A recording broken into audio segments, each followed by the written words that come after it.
अनंताचा पुत्र अनंताच्या प्रवासाला निघून गेलाय. या सगळ्या अपघाताची, दादांच्या अकाली मृत्यूची चर्चा बरीचशी झाली आहे. सोशल मीडियावर याच सगळ्या बातम्या दिसू लागलेल्या आहेत. दादांच्या अंत्यसंस्काराच्या गोष्टी सुद्धा सांगितल्या गेल्या.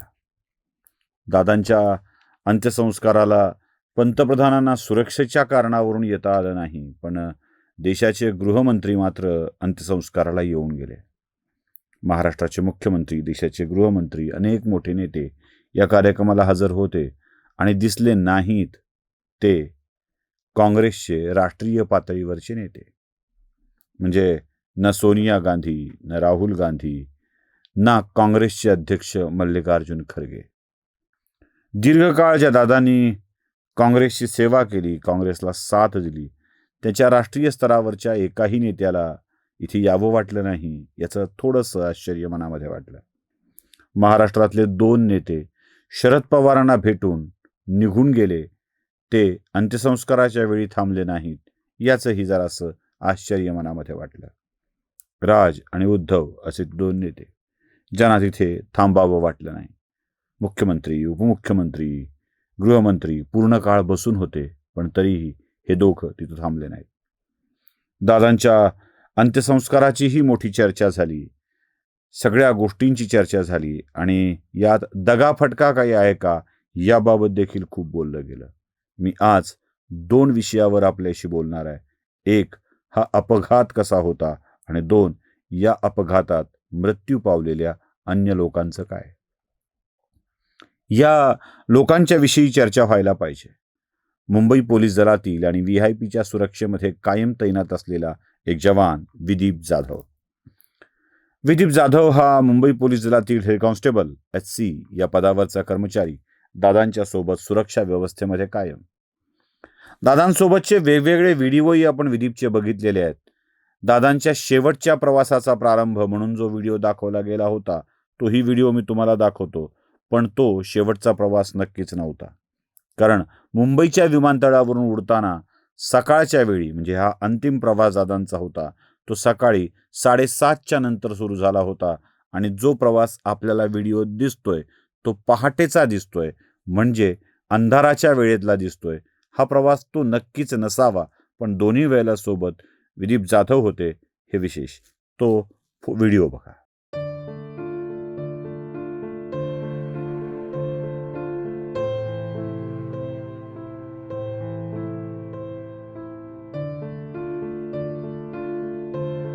पाहिलं, यातील विदीप जाधव यांचाही दादांच्या सोबत, दादांची सुरक्षा करता करता यांचंही आयुष्य संपलेलं आहे.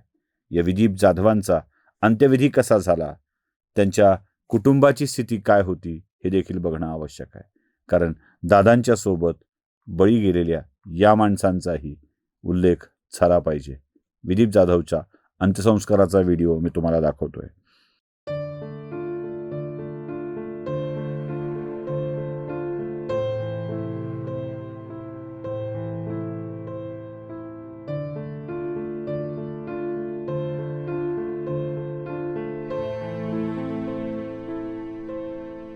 यानंतर आणखी एक स्त्री, पिंकी माळी, मराठी तरुणी, मुंबईतली राहणारी, ती नांदेडला जाते आणि परत येते असं आपल्या आईवडिलांना सांगून गेली होती. विवाहित पिंकी, तिच्या पतीने तिच्यावर अंत्यसंस्कार केले. तो अंतिम क्षणाचा व्हिडिओ देखील मी तुम्हाला दाखवतोय, कारण पिंकी माळीच्या कुटुंबाची काय स्थिती आहे हे सुद्धा जाणून घेणं आवश्यक आहे. बघा.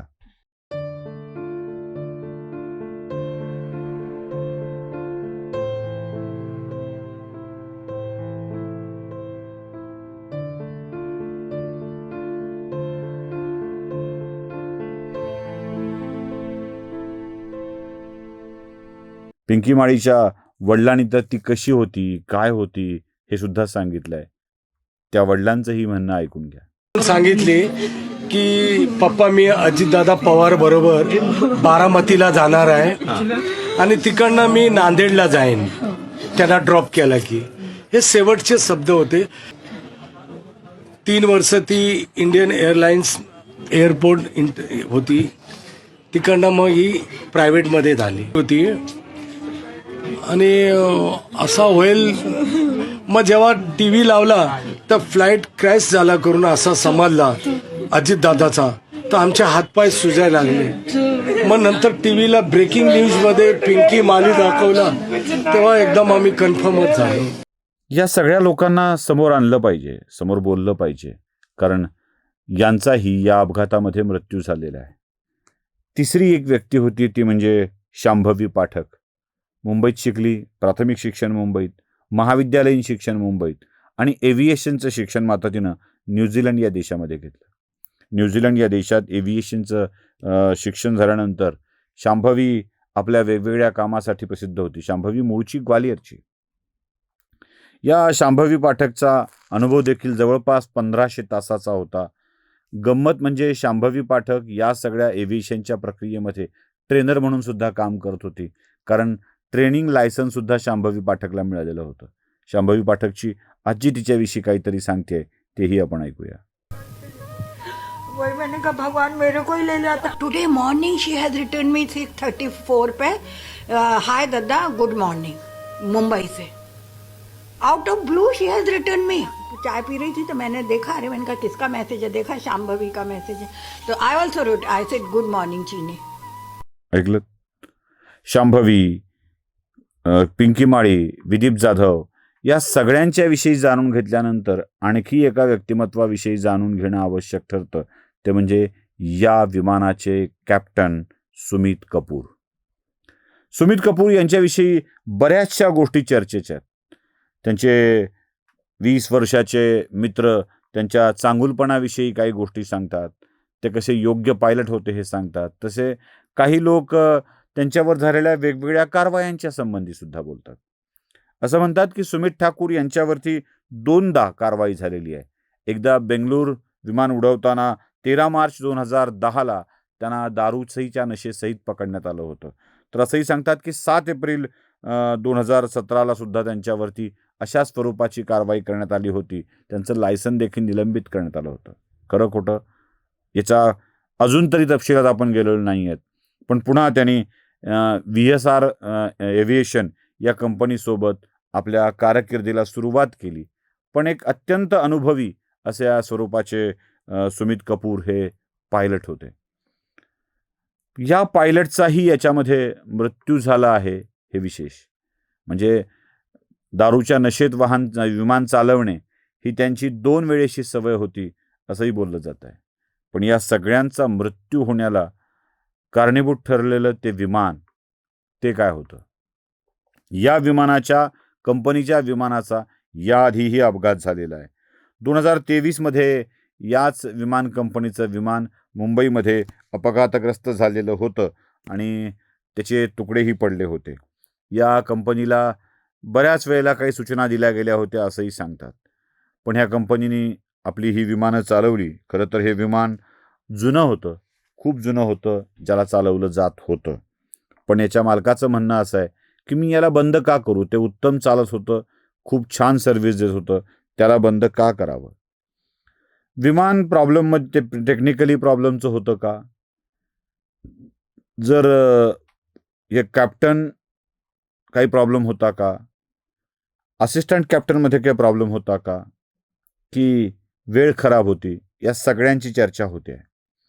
या मालकाने दिलेलं स्पष्टीकरण तुम्हाला ऐकावं लागेल, तेही ऐका. Incident. We are very sad about it. We are trying to first be with the family, solidly with the family who have lost their best next of kins. Very experienced pilot, more than 16,000 hours of experience. The co-pilot was also 15,000 hours. Okay. Sorry, 1,500 hours. Okay. Why should I ground them? They're all fit aircraft. Why should I ground them? Okay. That's not my decision. Okay. The Learjet worldwide is a very, very dependable aircraft. ऐकलं? आता या स्पष्टीकरणानंतर अनेकांनी ज्या कथानकं सांगितलेली आहेत त्याचाही विचार करावा लागेल. या विमानाच्या पडण्यामागे, कोसळण्यामागे नेमकं काय जबाबदार होतं?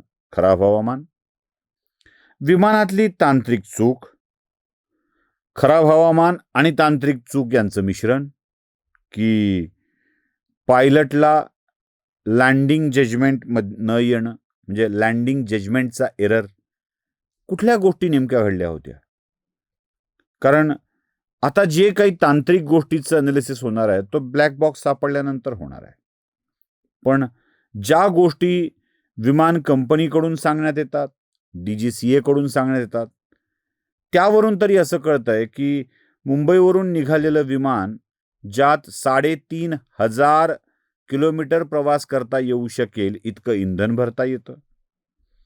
जे विमान याआधीही अनेक VIPsनी वापरलेलं आहे, अशा VIPsनी वापरलेल्या विमानाची तपासणी सर्व्हिसिंग नियमितपणे केली जाते.